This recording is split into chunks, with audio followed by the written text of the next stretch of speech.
as I get these slides up, I just wanted to talk a little bit about background here, and grateful for Signals for putting this on and that kind introduction. It's never been a more challenging time right now for marketers, BDRs, sellers, and I've seen both sides of this equation. I've seen it in companies where, as Nicole mentioned, I've been a head of marketing in companies that have scaled. I've been in a couple companies that have been acquired. And to give you a revenue size, 2 to 50 million, 50 to 200 million, I was head of marketing in both of those situations. One got acquired twice. The other I helped take public with a few others as well. So that's on the positive side. On the challenging side, and I don't readily admit this, but I think in this kind of time period, it's important to talk about. Not all of my career has been successful. I have had situations similar to now in this economic climate where either my division was laid off and I was part of that layoff, or perhaps I didn't work out as a CMO.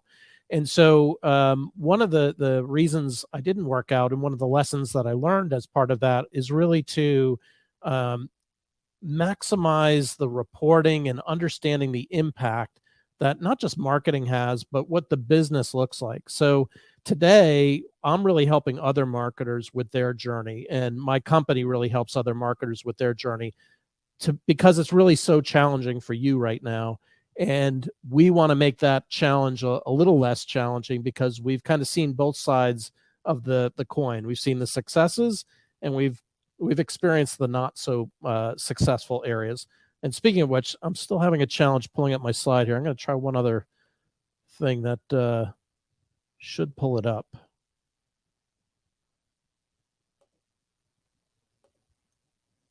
There we go. There we go. Now we're cooking. Excellent. So I've got more slides than I do time here, and I will try to move through some pretty meaty concepts somewhat quickly. Always open to conversation afterwards. So if there's a concept here that doesn't quite resonate and you want to follow up, I've actually included my Twitter handle throughout, and I've got my contact information at the end as well. But starting off, and let's see here, it's not flipping over to the next slide yet. Nicole, do you see the next slide that says expectations, or is it stuck on reporting?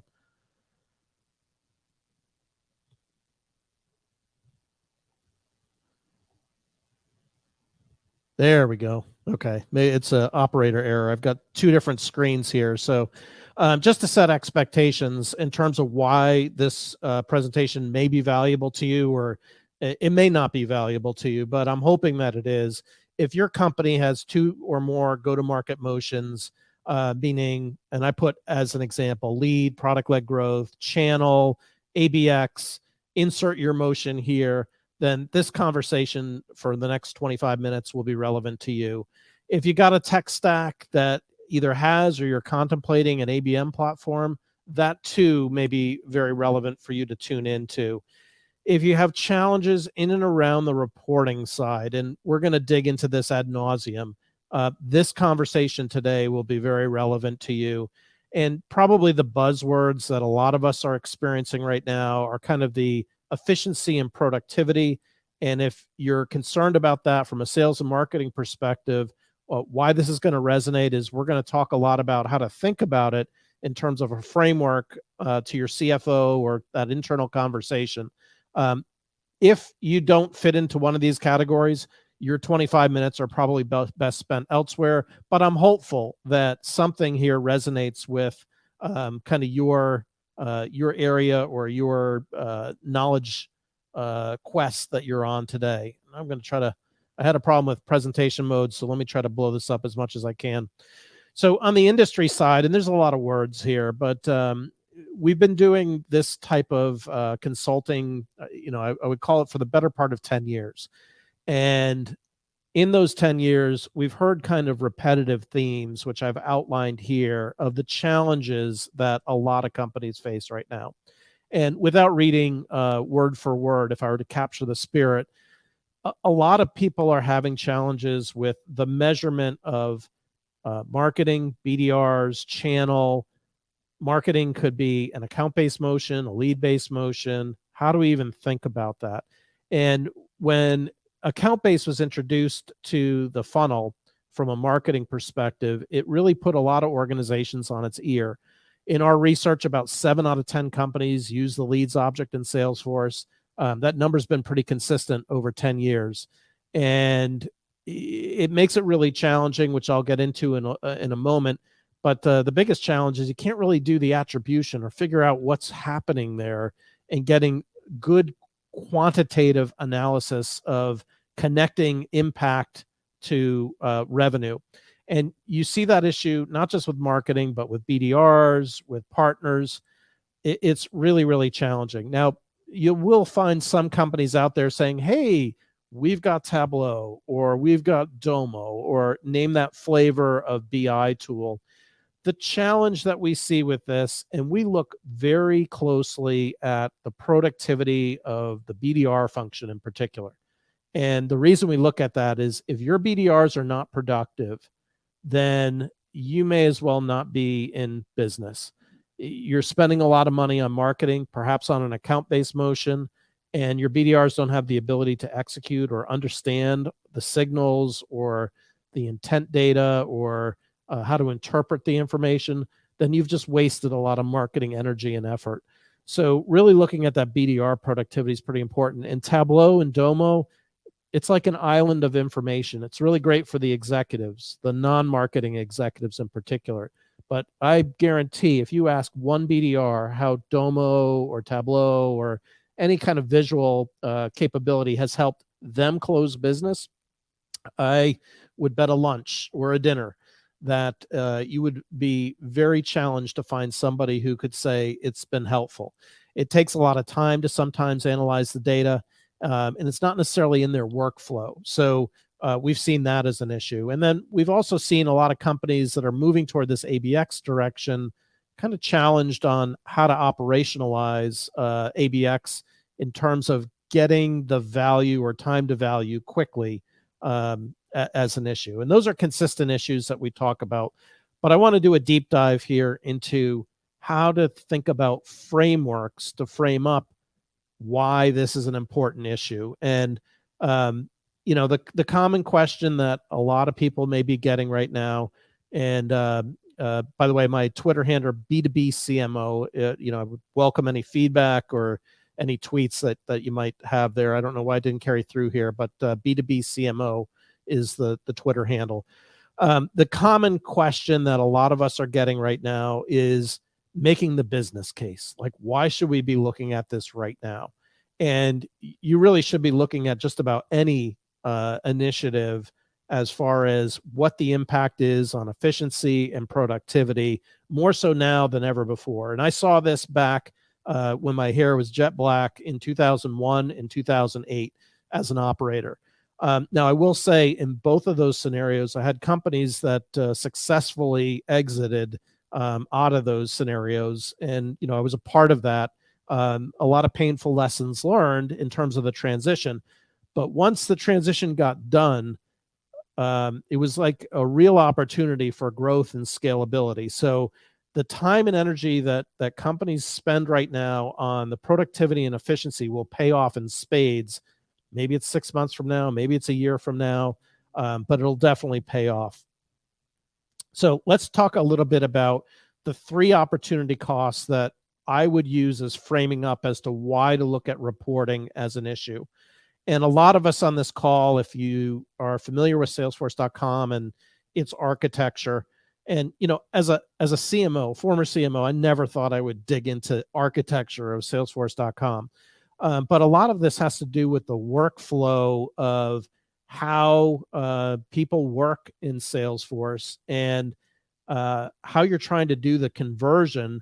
And what we've discovered is there's a lot of issues right now with the leads object in Salesforce not being related to any other data in Salesforce. It causes all sorts of productivity issues. Having said that, and I wrote an article on CMS Newswire, which if I get time at the end, I'll see if I can publish, or maybe Nicole, if you're still listening, if you just Google Jon Russo's CMS Newswire, are MQLs dead? There's an article that I kind of gave pros and cons of different architectures, of which the leads object is one of them. And really the challenge is, from a BDR perspective, a lead is like a signal. It's just a drop in the bucket of water, or drop in the ocean of, there may be some interest within an account. But then the BDR has to be like private detective and synthesize a bunch of different signals into something that they can use. And there's a lot of time that's lost in that. So one opportunity cost is the way the architecture is built in Salesforce is really a pretty significant headwind on sales and marketing productivity. And I'll detail that out in this next slide. There's a lot of words on it, just to give you a heads up.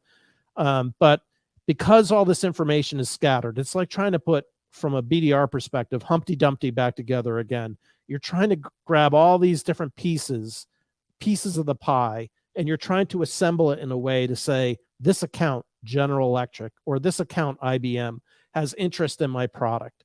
And the prior modern day systems really don't have that capability because they're all very lead driven. Enter the chat or the account-based platforms, which presumably solve for a lot of this issue, but they don't solve for it all the time, depending on which platform you're using. So the long and short of it is, we would suggest spending some time thinking about the sales and BDR time in terms of how are your people spending time in systems, and if they could get some time back, like if you really address this from a process perspective, how much productivity could be gained on the other side of the equation? And that's the orange bang box at the bottom here. So I could go through each of these bullets. I won't. But what I'm trying to do is frame up ideas on how to think about presenting to your CFO to say, hey, we should look at reporting because we think there's a deal or two upside here. And, the equation of multiplying your ACV times the number of deals. Now, it's got to hang tight, though. It's got to be credible. And that's why some of these supporting bullets become pretty important to really look at how your sales and marketing activity is happening with this lead and account function. The second area to kind of take a look at is really the overall sales and marketing productivity here.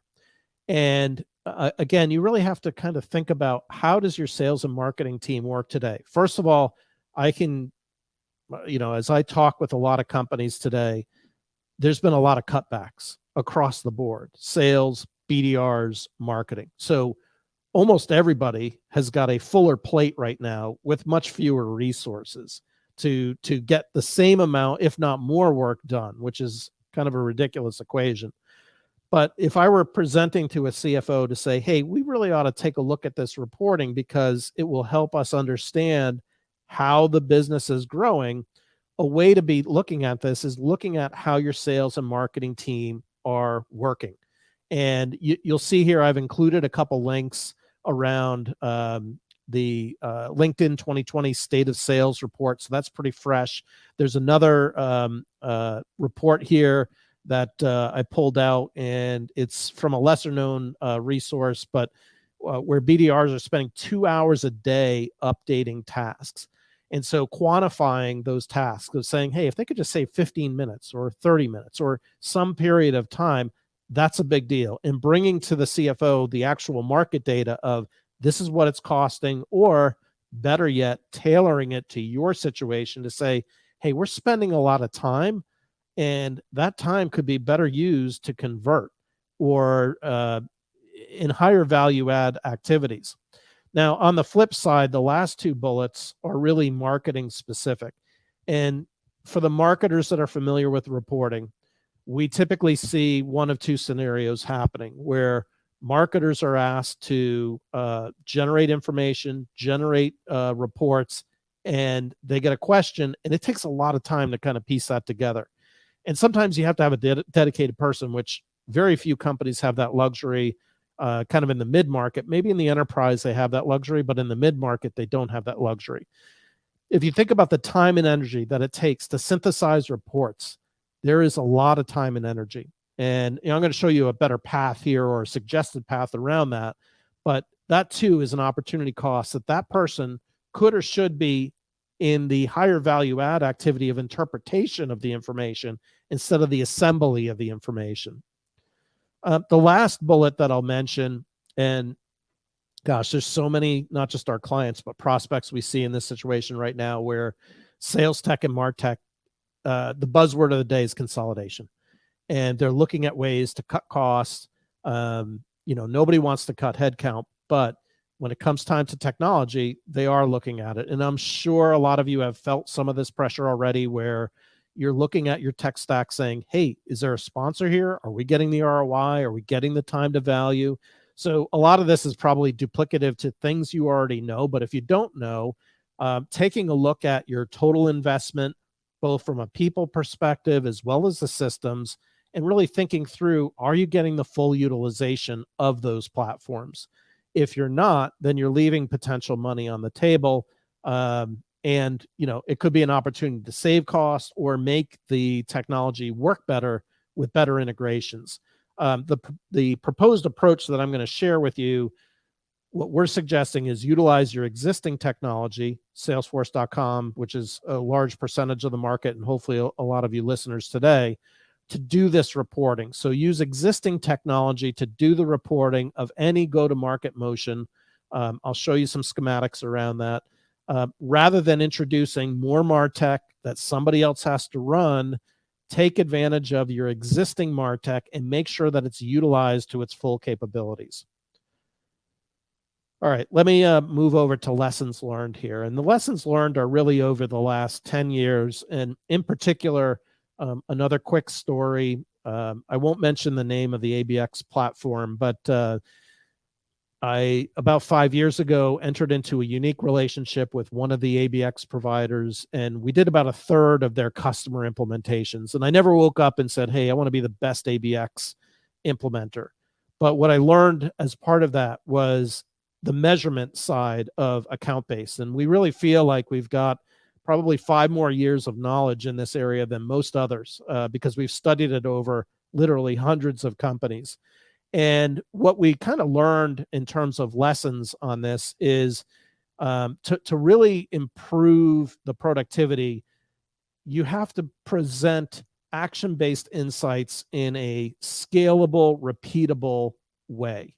And if you don't, the challenge is, again, from your BDR perspective, you're trying to grasp a lot of information, notes that you're putting on your account, on your leads. Your notes are everywhere, and they're not focused in any one area. By focusing it in one area, it becomes a scalable, repeatable process. So the BDRs can package the information up.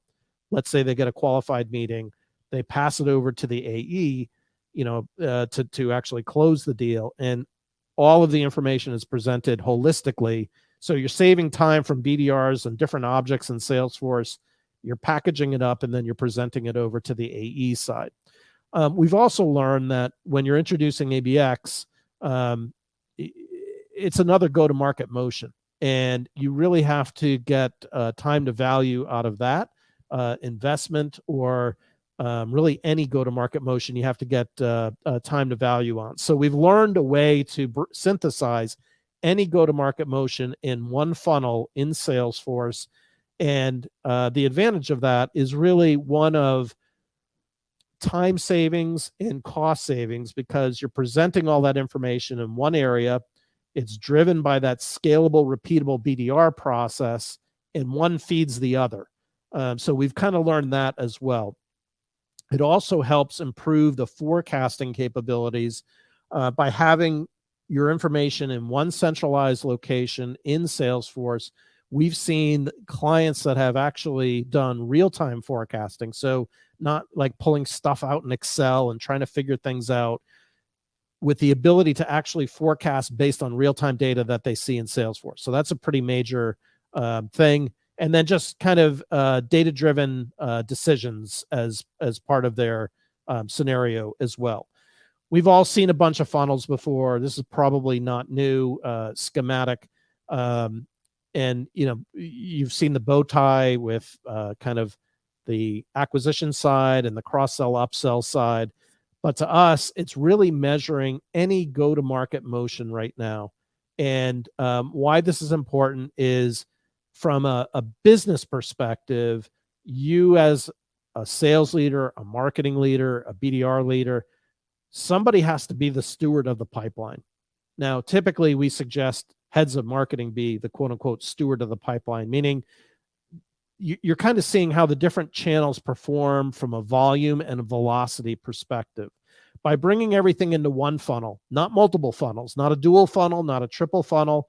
And if you go to my website, I talk a lot about this on my blogs, but really bringing it into one view of the different go-to-market motions from the top of the funnel all the way through the closed one and cross-sell upsell, it begins to paint a picture of which channels are performing the best and where do you put the resources from a company perspective. Now, this goes back to what I was sharing at the very introduction here of scaling companies, because I've been in that scaling room before. And you want to make these decisions data-driven as opposed to just guesses. With this information, you can then become data-driven to figure out where to place smart bets. And that's what I think you're going to see coming out of this economic climate, is companies are going to begin to be in a situation where they can only make smart bets. They're not going to be able to keep cutting forever. This will eventually turn around. And when it does, people are going to want to make those smart bets. And to do that, you've got to have the data to make the data-driven decisions. Let me give you some, I'm going to give you 3 examples of dashboards, that redacted dashboards of client work that we've done, not to sell us, but to kind of present a story of kind of how we think of things. And maybe some of this resonates, maybe some of it does not. But on this first piece, remember how I said being the steward of the pipeline is really important. I took a tile out of Salesforce dashboard, and remember, we're doing everything in a unified funnel. This particular market motion had multiple different inputs, which you'll see on the left-hand side: inbound, alliances, engagement, sales development, co-development. Those are their definitions. So there's some definitions and process that has to be put in place. And when they do put that process in place, you can then connect the activity to what actually closes. And why that becomes important is, again, the smart bets scenario. You can begin to paint a picture of what's working, what's not working, and it just enables you to really do the smart bet approach when someone is the steward of the pipeline. And again, our suggestion would be the CMO be the steward of the pipeline. I think gone are the days, and I differ from some of the industry pundits, including one that named me as a top 25 person to follow in the marketing industry. I've got a lot of respect for, but I differ from this person, where I do believe that sourcing is a leading indicator for any go-to-market motion, including marketing. It's less about the credit and more about the narrative about what's working and what's not working across your multiple go-to-market motions. And when we poll our customers, we typically find the same thing, that they do want to measure sourcing. They also want to measure influencing as well, but sourcing hasn't really gone away. There are some in the industry that say, hey, you shouldn't be doing it. I am probably not that person. I think it is a leading indicator, and for a 6 to 18 month sales cycle, as a former head of marketing and someone who consults with other marketing leaders, I would advise keeping that as a metric for any go-to-market motion, because these sales cycles are just too long. Otherwise, you're waiting forever to see what actually pans out on the pipeline. But I do agree that we should be connecting the activity to the pipeline side of things. I mentioned that the BDRs are probably the single most important function in the entire organization. And the BDR function to me is the one that has the ability to execute, particularly on if you're embarking on an ABX approach. They have the ability to take your account-based initiative or your accounts that are qualified and then hand them over to sales. And there's a lot of process behind that as well.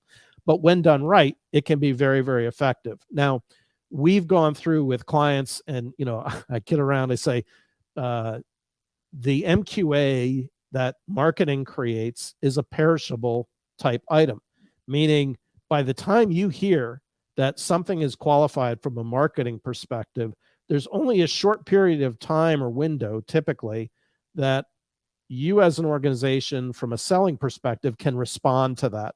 So we always encourage, and this is another dashboard that we helped create, is putting those SLAs in place to really check and balance with the BDR function to make sure that they're executing on the MQAs.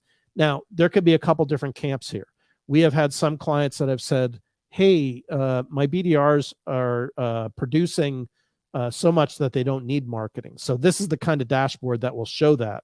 And it'll immediately illuminate the need to kind of pivot the marketing or pivot the alignment between marketing and the BDR function. Or it may say that the BDRs may need to do more work. We're running out of time here, but I'll do one quick last slide. And I mentioned a key challenge that a lot of enterprises have is the scalability of the BDR function. And one of the things that we've learned is really trying to present their workflow in a scalable, repeatable fashion in a way that they capture all their notes in one area. So when a marketing qualified account does come into the system, they've got one centralized workflow. We've simplified it. Marketers have a tendency to make things very, very complex. And by simplifying it, this actually feeds the unified funnel in the reporting. So it's one hand is working with the other hand very, very closely. And it really thinks about the workflow of the BDR. Many of my fellow marketers, including myself, I am guilty of this. I never really thought through, and I owned a BDR function, cold to qualify and cold to close. I never really thought through the workflow area until I had my agency. And the more I looked at it, I'm like, wow, there is a lot of efficiency and inefficiency here, going back to my earlier statistics. So I'm going to wrap up here.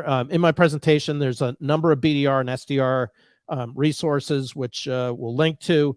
And I did include, I don't know if it went through or not, Nicole, I sent it, I think, to you, the article, the CMS Newswire article. You may be able to punch that out to everybody. If not, we can send it up as a follow-up.